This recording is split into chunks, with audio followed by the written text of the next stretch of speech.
네, 반갑습니다. 오늘 이제 지난번에 마하반야 바라밀타 심경 할 때 이제 반야에 대해서 설명을 했습니다. 우리가 이 반야심경을 반야심경이라고 하듯이 줄여서 반야심경이라고 이렇게 하는 것처럼 반야지혜라는 게 그만큼 이제 중요하다 보니까 이제 오늘도 이제 반야에 대한 이야기를 좀 이어가겠습니다. 반야를 이제 세 가지 측면으로 이렇게 볼 수가 있어요. 그것을 이제 방편반야, 또 실상반야, 그리고 관조반야 이렇게 얘기를 하거든요. 우리는 평생 세상을 살면서 분별하면서 세상을 살아왔다. 여러분들이 집에서 여기까지 저기까지 도착하려면 하나부터 열까지가 다 분별입니다. 지하철 몇 호선을 탈지, 또 내려서 어떻게 걸어와서 어디까지 와야 될지 이런 걸 이제 다 아르마리 분별로서 알아야 그 분별을 가지고 이제 이렇게 왔단 말이죠. 그러니까 이처럼 우리는 그 분별을 가지고 살아가고 있는데, 이 반야지혜에서는, 반야심경에서는 이 분별의 지혜가 아닌 그 무분별지를 설한단 말이죠. 무분별지. 근데 이 무분별지는 그렇다면 생각이 없는 것이냐? 그래서 이걸 또 무념이라고도 표현을 하다 보니까, 또 명상이라든지 온갖 공부하는 단체에서 생각을 끊어야 된다. 생각 없는 게 그게 무심이고 무념이고 그게 무분별지다. 이렇게 이제 표현을 하다 보니까 그렇게밖에 표현할 수가 없는 거예요. 반야지혜를 얻으려면 생각하면 안 되는구나. 그렇게 생각을 해서 명상을 하면서 생각이 일어날 때마다 그걸 끊어 없애려고 막 노력을 한단 말이에요. 그래서 다양한 수행법을 가지고, 연불 수행법을 가지고 생각이 올라올 때마다 관세음보살 연불을 한다든지, 옴마니밤매움 한다든지, 아니면 관한다래죠. 윗바사나. 생각이 올라올 때마다 올라오는 걸 관찰하는 걸 통해서 생각을 없애려고 한다든지. 그래서 보다 생각을 없애는 세련된 도구, 생각과 싸워 이길 수 있는 어떤 세련된 수행법이라는 최신의 무기를 장착하고 싶어 해요. 그런데 이제 불교에서 말하는 이 무념, 무심, 무분별지라는 것은 말은 무분별지인데, 그럼 분별하지 말란 얘기냐? 이게 이제 뭐냐면, 분별하되 분별에 끌려가지 않는 거예요. 집착하는 법 없이 마음을 낼 줄 아는 것. 우리의 목표가 생각 없이 사는 걸까요? 그러면 돌이나 나무막대기는 이미 생각이 없으니까 우리가 그렇게 되는 게 목적은 아니잖아요. 그것처럼 생각은 다 하고 분별은 다 하지만 그 분별이 실체가 아님을, 고정된 어떤 절대적인 것이 아님을, 그 분별망상이라는 생각 자체가 인연 따라 그렇게 생각이 일어났다 사라질 뿐이지, 그게 정해진 것이 아니다라는 사실, 그 사실에 눈 뜨는 거예요. 그 비실체성에 눈 뜨는 겁니다. 근데 우리는 거기에 눈을 뜨지 못했다 보니까 항상 세상을 볼 때 보자마자 이건 좋고 저건 안 좋아, 이건 마음에 들고 마음에 안 들어, 이건 더 갖고 싶고 저건 버리고 싶어. 소리를 듣자마자 이 소리는 더 듣고 싶고 저 소리는 듣기 싫어. 냄새 맡자마자, 맛보자마자 이 음식은 더 먹고 싶고 이 음식은 먹기 싫어. 그 비싼 돈 주고 비싼 차를 사고 싶어 하는 이유가 이렇게 탑승감이 더 좋을래나요? 근데 요즘 사람들은 그 탑승감 때문에 비싼 거 사는 게 아니라더라고요. 탑승할 때 느낌이 아니라 내릴 때 남들이 봐주는 그 시선, 그것 때문에 이제 비싼 차를 산대요. 그만큼 우리는 남들의 시선에, 내가 내 인생을 주인으로서 사는 게 아니라 남들의 시선에 끌려다니며 이제 살고 있는 것이죠. 이처럼 우리는 분별을 하지만 세상 모든 것을 보자마자 듣자마자 눈 깊고 혐없듯이 색성향 미촉법을 접촉하자마자 단박에 내 의식에 따라서, 내가 살아오면서 쌓아놨던 분별의식, 내 지식, 내가 좋아하거나 싫어하는 나만의 그 업식이 있단 말이에요. 나만이 쌓아올린 나의 업식이 있어요. 내 업식이라는 필터 색안경에 빗대어서 대상을 좋아하거나 싫어합니다. 이처럼 저마다 다 자기만의 분별을 가지고 있다 보니까 자기가 좋아하는 게 따로 있고 자기가 싫어하는 게 따로 있어요. 그래서 좋아하는 것을 가지려고 집착하고 갖지 못했을 때 괴로워하고, 싫어하는 것을 내 인생에서 밀쳐내고 싶은데 밀쳐내지지 않을 때, 싫어하는 사람이 내 인생에 자꾸 나타날 때 괴로워한단 말이죠. 이렇게 반야지혜가 아닌, 무분별지가 아닌 분별지를 따라다니면 둘로 나누어서 좋거나 싫거나 둘로 나누어 놓은 다음에, 좋은 건 집착해서 갖고 싶은데 갖지 못해서 괴롭고, 싫은 건 밀쳐내고 싶은데 밀쳐내지지 않으니까 괴로운, 이게 바로 취사간택에서 오는 괴로움인데, 이 취사간택에서 오는 괴로움, 이게 바로 우리들이 가지고 있는 모든 괴로움이에요. 저는 취하거나 버리는 게 없는데요, 그런데도 저는 괴롭습니다, 이렇게 말을 해요. 남편이 매일같이 술 먹고 늦게 들어오고 매일같이 담배를 피는데 그건 맞는 거잖아요. 저것만 바꾸면 내 인생은 정말 행복할 것 같은데, 저 남편이 저것 때문에 내가 괴로운데 이게 어떻게 내가 뭘 취하는 거예요? 맞는 말 하는 거지. 저 사람이 틀렸고 내가 맞는 게 당연하잖아요. 저는 취하는 것도 없고 버리려는 것도 없는데 왜 괴롭죠? 이렇게 얘기를 한단 말이에요. 옳은 거를 취하는 것도 괴로움이에요. 이 불교 공부는, 이 중도라는 공부는 옳은 걸 더 많이 가지는 공부가 아니에요. 싫은 걸 효과적으로 밀쳐내고 버리는 공부도 아닙니다. 그건 이 세상 공부죠. 세속의 공부죠. 세속의 공부를 하면 내가 좋아하는 걸 더 많이 갖게 해주겠다고 말합니다. 즉 그 말이 뭐겠어요? 취하게 해주겠다는 거 아니에요. 내 말만 들으면 그거 다 얻을 수 있다. 당신도 부자가 될 수 있습니다. 뭐 나쁜 말은 아닌데, 좋은 말인데, 그것이 진리다라고 생각해서는 안 된다. 그것은 취하거나 버리는 거죠. 근데 이제 우리들 중생들은 지금까지 살아오면서 취하고 버리는 것밖에 해보지 못하고, 그거 아닌 것은 해본 적이 없는 거예요. 그러니까 내 인생의 진정한 행복은 취했을 때 오는 행복, 혹은 효과적으로 버렸을 때 오는 행복, 그것밖에 몰랐던 거예요, 우리는. 그러다 보니까 그것만을 추구하고 살았던 것이죠. 이 전혀 다른 무분별지의 가능성을 한 번도 생각해 본 적이 없는 거죠. 그러니까 무분별지를 배우는, 출세간을 배우는 절에 와서도 우리는 뭘 배우고 싶어 해요? 어떻게 하면 내 인생이 행복해질 수 있을까요? 어떻게 하면 내가 원하는 걸 더 많이 가질 수 있을까요? 내가 싫어하는 걸 효과적으로 없애버릴 수 있을까요?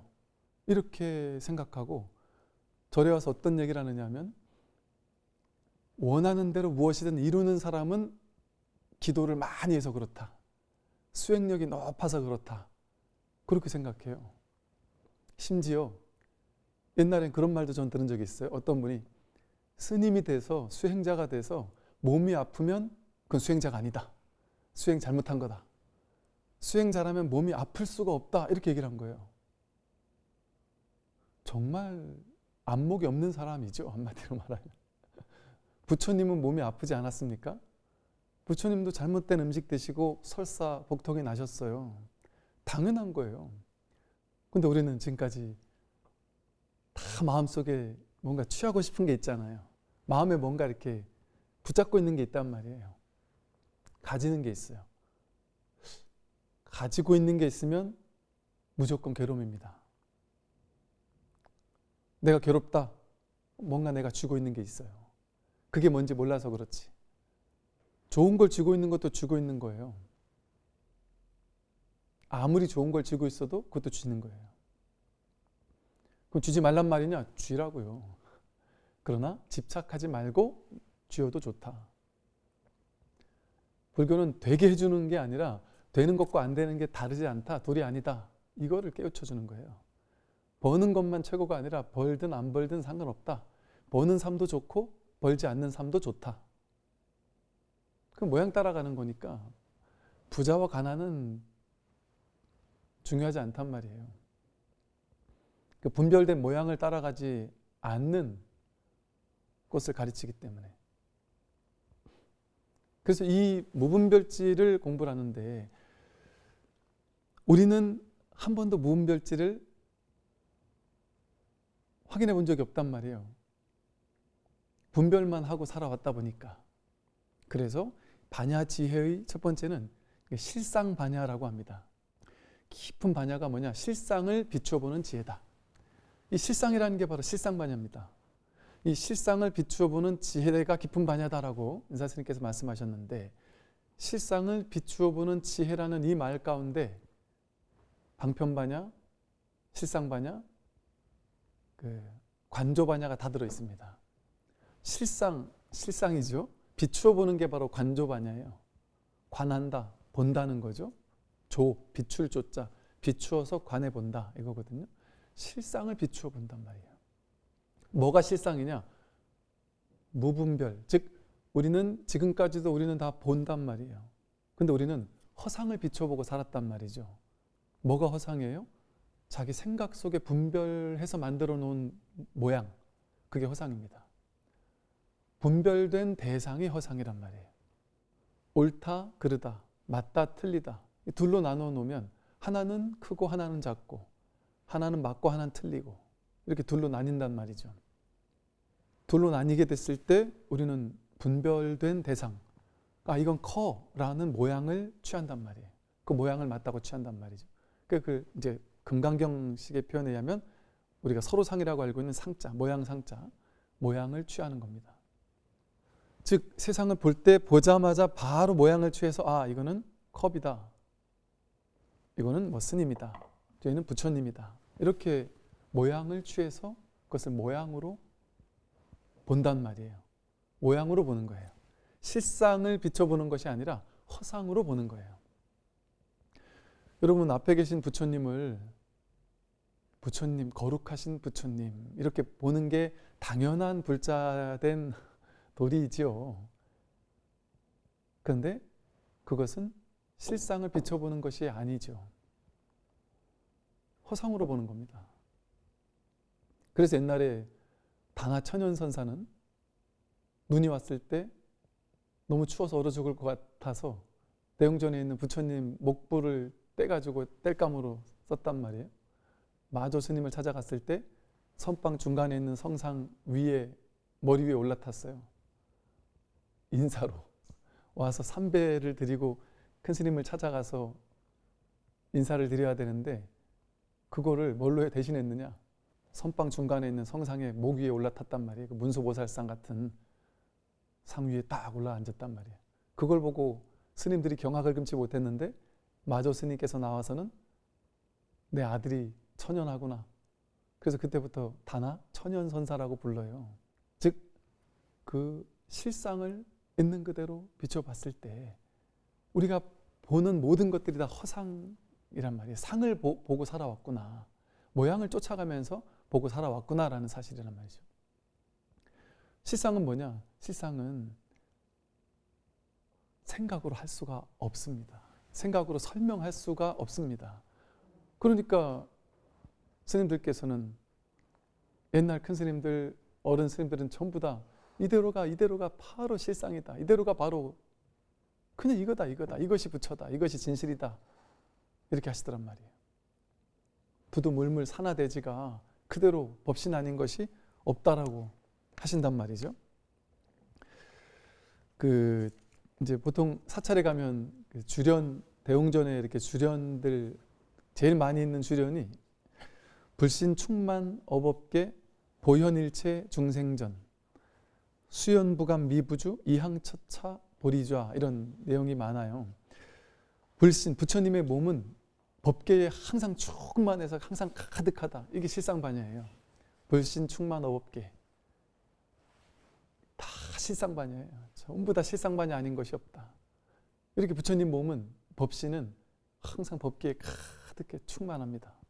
보현일체 중생, 일체의 중생 앞에 딱 몸을 항상 드러내고 있어요. 항상 우리 눈앞에, 목전에 이 실상반야가 드러나 있습니다. 수연부감 미부주, 인연 따라 감응하지 않는 것이 없단 말이에요.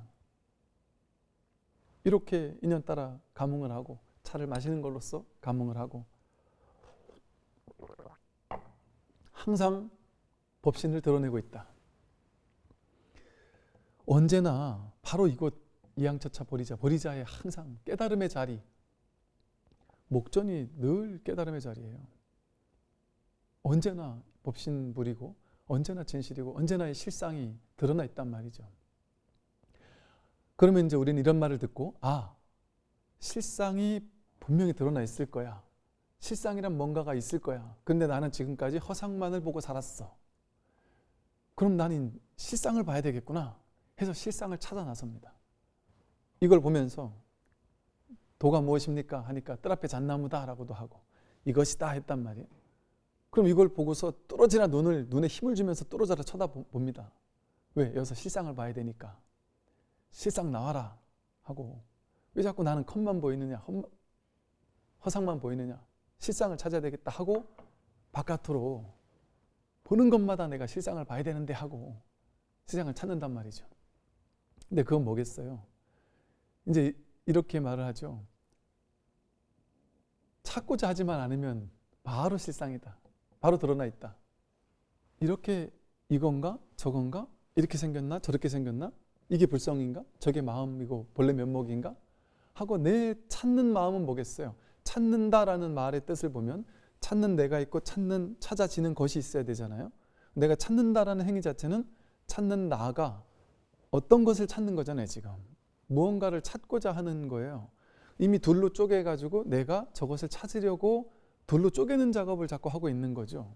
찾겠다라는 것은 회광 반조해서 문득 돌이켜서 이 찾고 있는 이놈을 확인하는 것인데 끝끝내 우리는 분별의 습관이 나를 평생토록 집어삼키고 있었다 보니까 분별해서 찾으려고 한단 말이에요. 그래서 이 실상반야를 그럼 어떻게 하면 깨달을 수 있느냐? 실상반야라는 게 따로 있느냐? 따로 있지 않단 말이에요. 소를 찾아야 된다.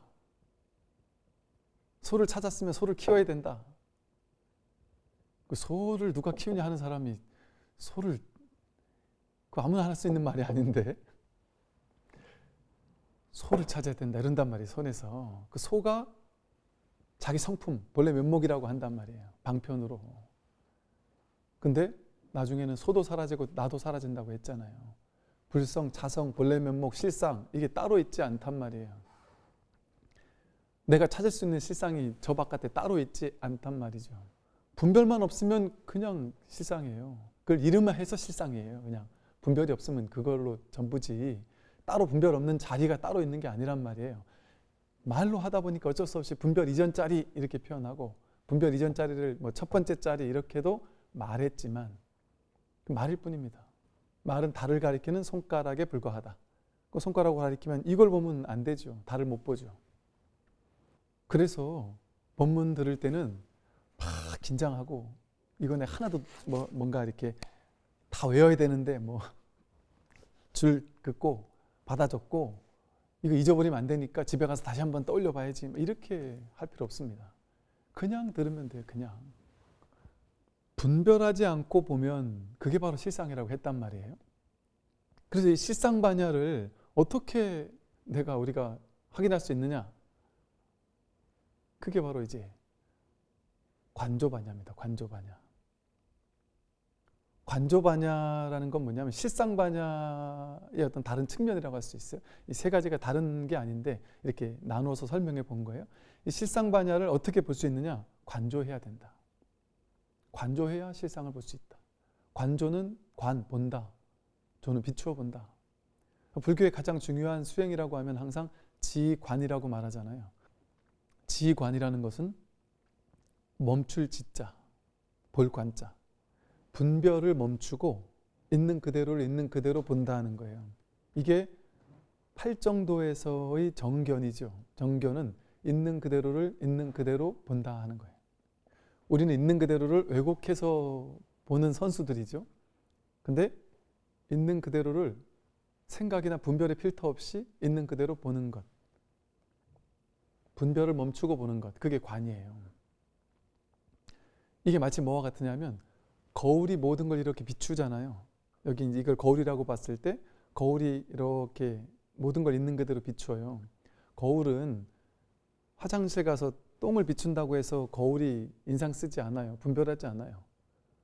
아주 거룩하고 아름다운 모습을 비춘다고 해서 막 기뻐해서 막 집착하려고 하지도 않아요. 분별하지 않습니다. 취사는 더욱더 하지 않죠. 그냥 있는 그대로 비출 뿐이에요. 나에게 이 거울과도 같은 이 비추는 이 마음이 나에게 있을까요, 없을까요? 당연히 있죠. 근데 우리는 먼저 첫 번째 자리에서 먼저 이 거울과도 같은 마음을 가지고 세상을 보는데 보자마자 분별할 뿐이죠. 보자마자 분별해서 이건 파랗고 빨갛고 크고 작고 맞고 틀리고 옳고 그르고 너고 나고 좋고 싫고 그 분별해 놓고 분별된 대상을 그거라고 해서 취한단 말이에요. 내가 취하는 거예요. 내가 가서 그걸 취하는 거예요. 분별해 놓고 취사한다. 근데 분별하고 취사하기 이전 그냥 비추는 이 마음이 없느냔 말이에요. 누구에게나 있는 마음 아니에요? 그래서 이것을 고경이라고 불렀어요. 옛날부터 고경, 옛 거울이다. 왜 옛 거울이라고 했느냐? 이 거울과도 같은 이 마음은 마음 거울이라고 하죠. 마음 거울. 이 마음 거울은 언제인지 모를 옛날부터 한 번도 생겨나거나 사라지지 않고 불생불멸한다고 하는 거예요. 부중불감, 불구부정하단 말이에요. 깨끗하고 더럽지도 않고 생기거나 사라진 것도 아니고 늘 있단 말이에요. 늘. 자기에게 마음의 측면이 있잖아요. 누구나. 이 먼저 비추고 그 다음에 분별하잖아요.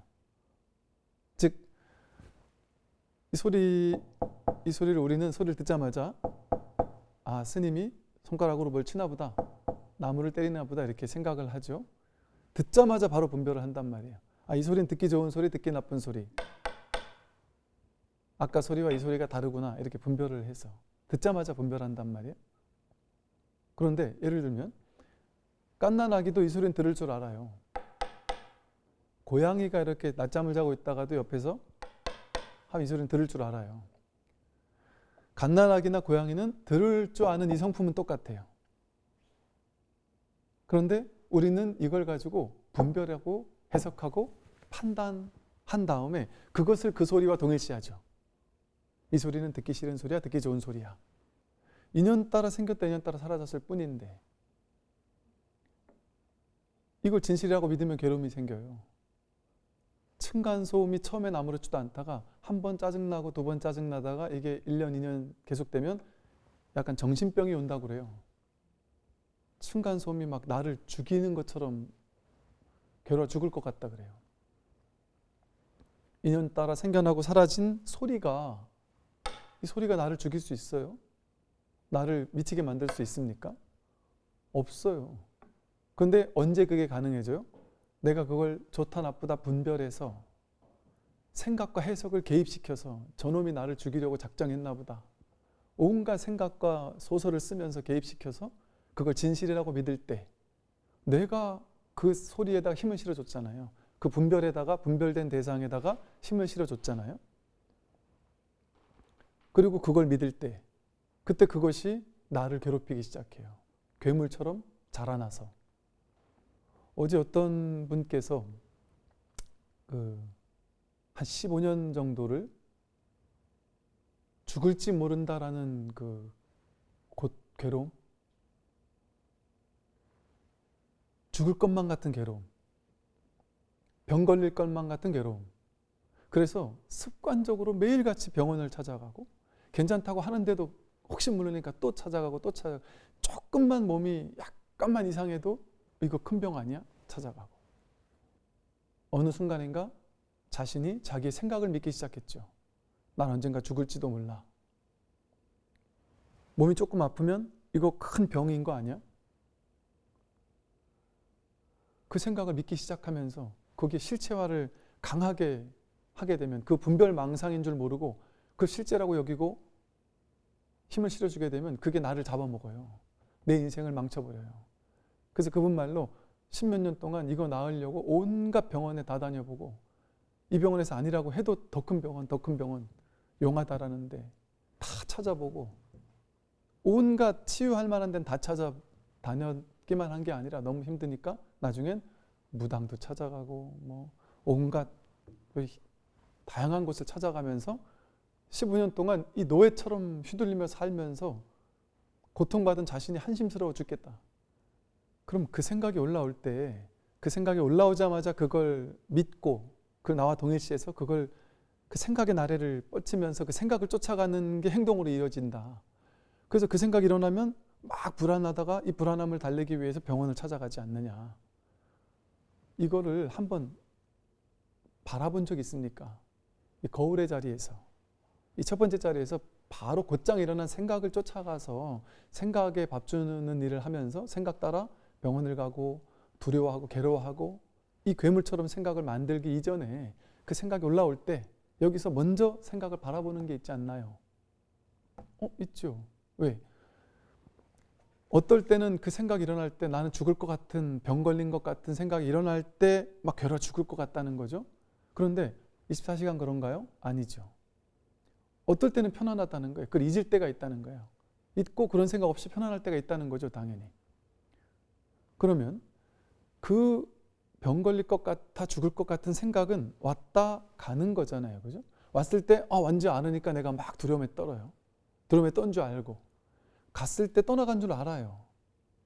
그리고 또 내가 그 두려움이 없을 때 마음이 평화로운지 알아요. 지금은 문제없네 하는 걸 또 본인이 알아요. 그러면 그건 왔다 간 거잖아요. 왔을 때 온 줄 알고 갔을 때 가는 줄 아니까 늘 여기 있는 게 아니잖아요. 있는 따라 왔다 간 거잖아요. 그럼 그 왔다 가는 것이 있으려면 왔다 가는 것을 왔을 때 온 줄 알고 갔을 때 가는 줄 먼저 아는, 여기서 먼저 그것을 비추는 이 마음 거울이 먼저 있잖아요. 이게 진짜 나인 줄 모르고 비춘 내용물, 대상, 그거에만 사로잡혀서 거울은 똥이 오든 아름다운 게 오든 그냥 비출 뿐이잖아요. 근데 이게 똥인 줄 알고 막 괴로워 죽으려고 한단 말이에요. 그 생각이 정말 싫은 건 줄 알고. 이 비춰보는 자리, 이 자리에서 볼 뿐이란 말이죠. 볼 뿐. 세상 모든 것이 마찬가지입니다. 사실은 이 세상이 이렇게 있다, 내가 있다, 세상이 있다, 내가 태어나서 이렇게 살고 있다, 나는 몇 살이다, 자식이 있고 남편이 있다, 이거 다 생각이 만든 색안경이에요. 나는 부자다, 가난하다, 난 잘났다, 못났다, 자식은 공부를 잘한다, 못한다, 우리 집은 좋다, 안 좋다, 이거 다 생각 아닙니까? 생각으로 덧칠된 거죠. 실제 남편이 좋다, 나쁘다, 이게 경험되는 게 아니라 실제 이 첫 번째 자리에서 실제 경험되는 건 뭐예요? 봄. 이게 먼저 경험되죠. 남편을 비추는 이 자리가 분별하기 이전에 그냥 딱 이 봄, 이게 먼저 있죠. 그 남편을 내가 내 식대로 해석해서 이 사람은 어떤 사람이야, 나한테 잘하는 사람이야, 못하는 사람이야, 이렇게 해석해서 내가 해석된 남편을 데리고 평생 살잖아요. 근데 그건 자기 생각을 투사해가지고 자기 생각을 보며 사는 거예요. 진짜 남편은 한 번도 못 본 거예요. 자기 생각으로 덧칠한 남편을, 내가 왜곡시켜 놓은 남편만 내가 보고 살았던 거죠. 이 남편이 회사 가면 누군가에게는 정말 멋있는 사람이거나 정말 능력 있는 사람이거나 정말 막 부러운 사람이거나, 여러분들을 보면서 야, 부장님 사모님은 너무 좋으시겠어요, 이럴 수도 있단 말이에요. 남의 속도 모르고. 다른 사람에게는 전혀 다른 사람으로 이렇게 드러난단 말이에요. 근데 나는 나에게 드러난 이 남편, 내가 생각으로 덮씌워 놓은 분별의 이 사람을 데리고 살았던 거예요. 그건 허상일 뿐인데. 그러니까 그 사람의 진실을 한 번도 본 적이 없어요. 그 사람의 허상만 쫓으며 살아왔습니다. 그 사람의 실상으로서의 그 사람을 보지 못했단 말이에요. 그 사람의 실상으로서의 그 사람을 본다라는 거는 말해보자면 바로 부처예요. 남편이 아니라, 말썽 부리는 자식이 아니라, 나는 가난해 이러면서 막 마음속으로 괴로워하지만 실제 가난도 없고 부자도 없죠. 실제 경험하는 건 배고플 때 그냥 밥 먹는 거예요. 근데 돈이 좀 부족하니까 조금 싼 데 가서 조금 싼 걸 사는 거예요. 조금씩 사고 더 아끼고 절약하고 살고 있는 거예요. 이 돈에 맞춰 살아야 되니까. 그러더라도 먹는 거 똑같고 조리하는 거 똑같아요. 이 첫 번째 자리, 분별 이전 자리에서는. 근데 그것을 해석할 때만 가난한 부자가 해석될 뿐이죠. 가난한 사람도 밥하고 김치를 먹고 입에서 관하는, 이 관조하는 자리는 똑같죠. 입으로 밥이 들어가고 김치가 들어가고 씹어요. 그러니까 이 첫 번째 자리의 이 경험, 그 날것의 경험, 나는 김치와 밥밖에 못 먹으니까 비참해, 가난해, 이거는 생각이죠. 그냥 이 씹고 있다는 이 경험, 이건 다르지 않단 말이에요. 항상 이 첫 번째 자리에 딱 오면 다 평등해요. 전체가 평등합니다. 그래서 불이법이에요. 둘이 아니란 말이에요. 그럼에도 우리는 이 분별지만 가지고 분별 왜곡해서만 세상을 보아왔다 보니까 이 관조반야의 자리에서 그냥 있는 그대로 관조하지 않고 있는 그대로 관조하는 그것이 바로 실상반야인데, 그런데 분별로서만 봤단 말이에요. 멈추면 비로소 보이는 것들, 멈춘단 말이에요. 지관, 분별을 멈추면 비로소 뭐가 보일까요? 이 실상이 드러난단 말이에요. 실상반야가 드러난다. 이렇게 실상반야를, 그러니까 이 관조라는 것이 우리가 잘 알고 있는 명상이죠. 요즘 쉽게 말하면 요즘 아주 유행하는 명상 또는 뭐 윗바사나 수행, 있는 그대로를 있는 그대로 본다, 그렇죠? 있는 그대로를 있는 그대로 본다. 그럼 이제 이것을, 이 실상반야를 이제 관조반야로 해서 본단 말이에요. 그런데 이 실상반야를 도대체 어떻게 하는 게 관조반야입니까? 뭐가 실상반야입니까? 이걸 처음에 모른단 말이에요. 그러니까 이걸 제가 지금 말로 설명했으니까 여러분이 관조 한번 해봐야지 하는 마음도 들고, 그러면 나중에는 딱 실상반야 확인할 일이 있을 거 아니겠어요? 근데 이게 모든 게 다 뭐를 의지해서 있었을까요? 제 말을 통해서, 이 경전을 통해서. 이 경전이 없고 말이 없고 언어가 없었다면 우리는 이것을 알지도 못했겠죠. 이 수행을, 관조반야를 실행해 보지도 못했겠죠. 이 진리를, 이 실상을 드러내주는 것은 말로는 드러낼 수 없어요. 말로는 설명할 수 없습니다. 그러나 말이 아니고서는 우리가 또 여기 접근할 수가 없어요. 그래서 어쩔 수 없이예요. 말은 전부 다. 이 실상반야를 어떻게 말로 설명할 수 있어요? 말로 설명하면 다 어긋나요. 그 옛날 스님들은 설법을 하면서 자기 스스로 똥물을 끼얹는 일이다 이랬단 말이에요. 왜? 여법한 말 한마디 그런 게 없어요. 여법한 말 한마디가. 그러니까 나중에는 선사 스님들이 여법하게 말을 하고 나서도 스스로 지저분한 걸 안단 말이에요. 그러니까 스스로 말을 하고 설법을 하고 그걸 거둬들인단 말이에요. 불성을 깨달아야 됩니다 해놓고 불성이라는 것도 하나 없다 이렇게 얘기를 한단 말이에요. 여법한 말 한마디를 해야 되는데 말하면 말 따라가니까 활하고 소리를 지르고 막대기를 한 대 때리고 손가락 한번 들어 올리고,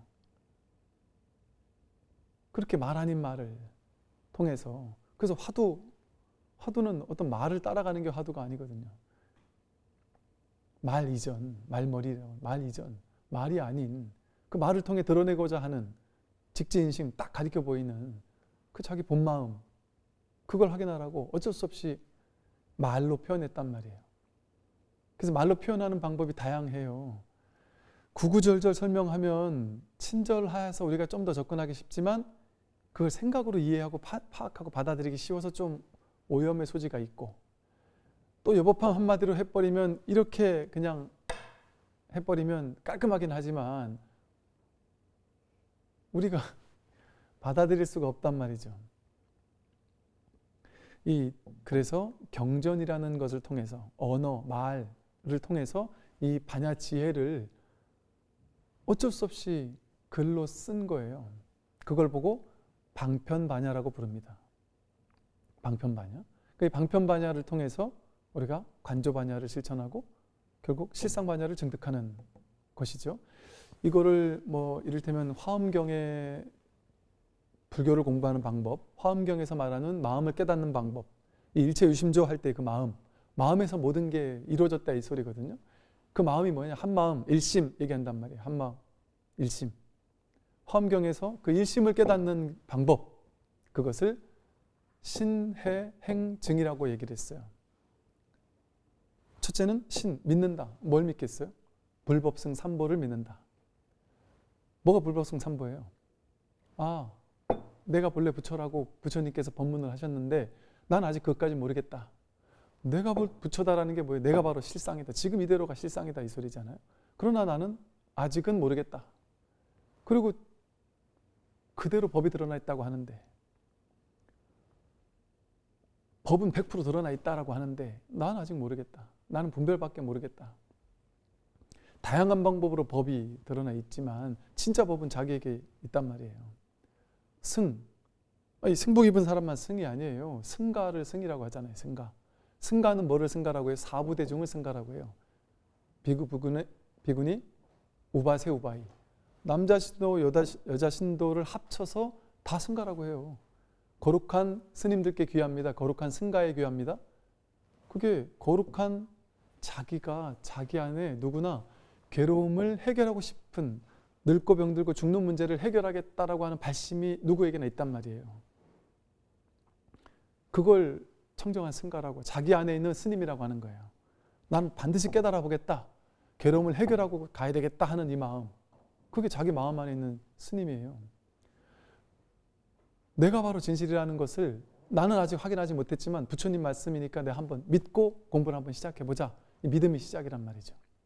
그러고 나선 해행증의 단계.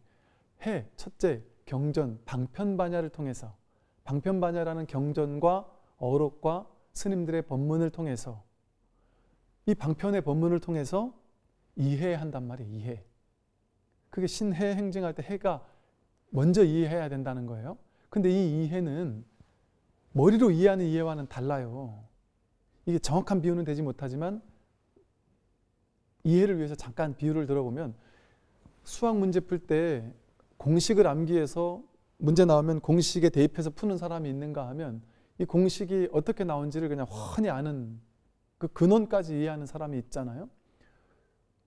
딱 거기에 맞진 않지만, 이게 우리가 처음 본문을 들으면 처음에 머리로 어느 정도 이해를 하다가 머리로 이해했을 때는 스스로가 자꾸 의심이 들어요. 그리고 머리로만 알고 있단 말이에요. 머리로 알고 있으니까 힘이 없어요.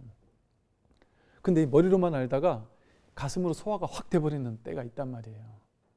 문득 어느 순간 이게 머리로 단순히 아는 것이 아니라 마른 지혜가, 건해지가 아니라 그냥 가슴으로 확 소화가 돼버린단 말이에요.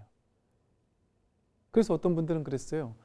머리에서 가슴까지 내려오는 이 짧은 여정이 나는 30년을 보냈다. 이런 식의 말씀하셨단 말이죠. 그래서 이게 해오라고 하는 표현을 선에서도 쓰기도 하죠. 해오. 그러니까 언뜻 들어보면 이해하는 깨달음? 머리로 이해한 게 뭔 깨달음이야 이렇게 얘기하기 쉬운데 이건 머리로 이해한 게 아니에요. 머리로 이해됐던 것이 가슴으로 확 소화가 돼버린 거예요. 그래서 해오라는 표현을 쓴단 말이죠. 근데 해오가 끝이 아니에요. 이거는 오도 아니에요. 사실은 깨달음이라고도 이름할 수 없습니다. 가슴으로 소화를 탁 된 체험. 그래서 아, 내가 누구이구나, 자성이 뭐구나 한번 확인한 체험, 감을 잡은 체험, 그걸 해오라고 하는데 그게 공부의 시작이에요. 이제 입문한, 내가 공부 많이 했다 이게 아니에요. 이제 입문, 공부할 수 있는 자세가 된 거죠. 그러고 나면 이제부터 본격적으로 신해 행증이, 행이 필요합니다. 행. 그 행이 뭐냐면 그게 바로 수행입니다. 그때부터 수행, 점호가 필요한 거예요. 점수, 도노, 점수 이러잖아요. 도노를 해오라고 한다면 그 이후에 점수가 필요하단 말이에요. 이 진울 스님께서 하신 말씀이세요. 그럼 그 점수가 뭐냐? 바로 관조반야입니다. 관조반야를 통해 저절로 보게 돼요. 이게 한번 자성을 확인하고 나면 여러분 생짜로 앉아가지고 관해라 하면 관이 되겠습니까? 모르겠어요. 안 되더라고요. 저는 아무리 해도. 여러분 거울처럼 비추세요 하면 되집니까? 거울처럼. 자꾸 습관이 분별하게 되는데 안 된다니까요. 먼저 한번 해오를 통해서 한번 확인하고 나야 그 다음에 힘이 있단 말이에요. 어떤 힘? 관조반야를 통찰하는 힘이 통찰제가 생긴단 말이에요. 그래서 이 관조반야를 통해서 저절로 윗바사나가 되는 측면이 있습니다. 그게 이제 관조반야고 행하는 거죠. 그런 다음에 이제 결국 증하는 겁니다. 신의 행 증할 때 증. 그게 바로 실상반야를 증득한 거예요. 실상반야를. 이런 방법으로서 이제 이야기할 수도 아마 있을 거예요. 그래서 이런 어떤 방편반야 또 관조반야, 실상반야라는 어떤 방식을 통해서 또 우리가 반야를 좀 이해할 수 있는 하나의 기회가 좀 됐으면 좋겠습니다. 오늘 여기까지 강의를 하도록 하겠습니다. 수고 많으셨습니다. 수고 많으십시오.